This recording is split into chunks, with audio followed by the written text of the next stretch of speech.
Welcome to Stock Shots. Today is Friday, January the 30th, 2009. We are so pleased to have as our guest today the world's #1 trends forecaster, Mr. Gerald Celente of the Trends Research Institute.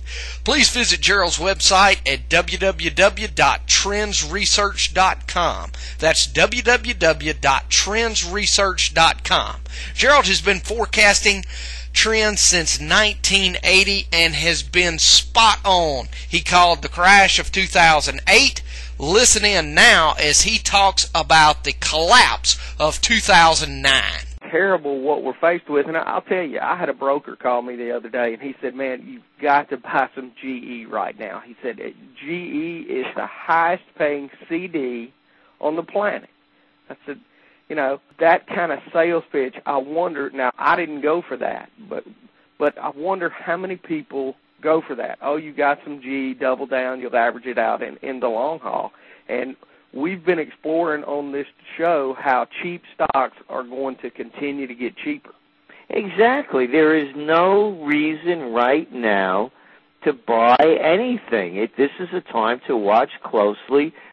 Sorry to interrupt this great interview. If you are viewing this on www.stockshots.blogspot.com, www.stockshots.tv, or the Stock Gunslingers YouTube channel, you are listening to the original work. If not, you are listening to a pirated version, and please visit either www.stockshots.tv or www.stockshots.blogspot.com. It's a shame that we have to interrupt our interviews, but our interviews have been pirated several times, and as we try to grow our channel, it becomes difficult to pick up subscribers when others are ripping off our audio, posting it as their own, and not giving us any credit. Thank you for your support, and we hope that these interruptions will stop in the near future. Thanks again. What's going to happen? And the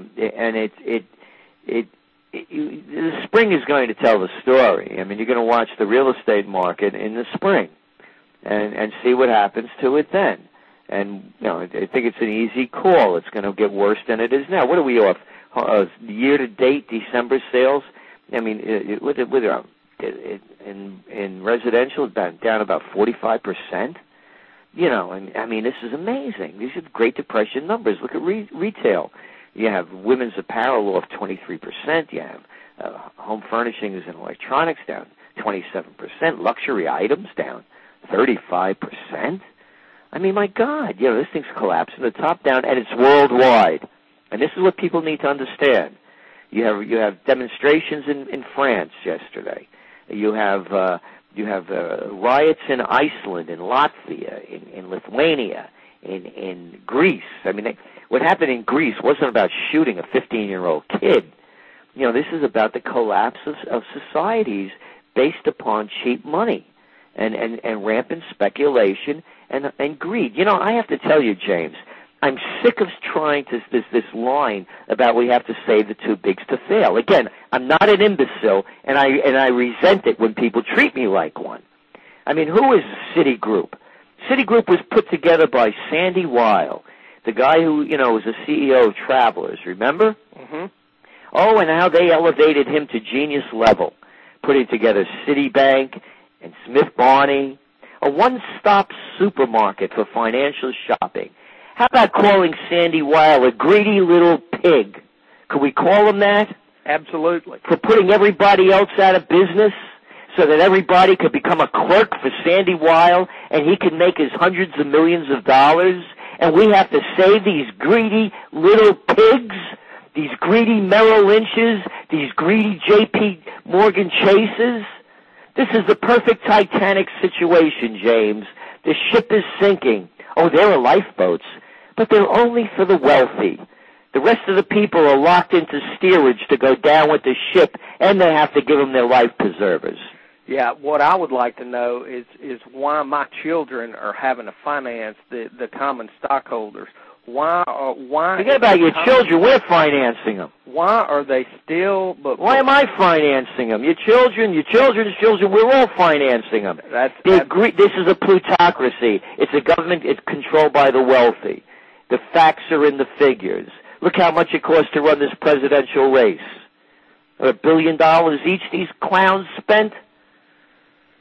And the two-party system really locks out what I think our forefathers intended, and that was for people to have an opportunity to serve. I mean, you have to be in the elitist of the parties to have even a chance to make an impact. Oh, absolutely. No, it's a criminal system, and I don't say that lightly. The Democrats and Republicans, to me, are criminal organizations. I'll tell you why. We are killing innocent people in Iraq. Whether or not you agree with the reasons have been proven false by all definition. There were no weapons of mass destruction nor ties to Al-Qaeda. Whether or not you agree with that, going in there is a different issue. My moral standard is you're killing people for reasons that were proven patently false. And the Republicans send the troops, the Democrats sign the checks. And the other criminal activities, they're robbing us blind in broad daylight. They're not even pulling the rabbit out of the hat. They're holding it by the ears and rubbing it in our face.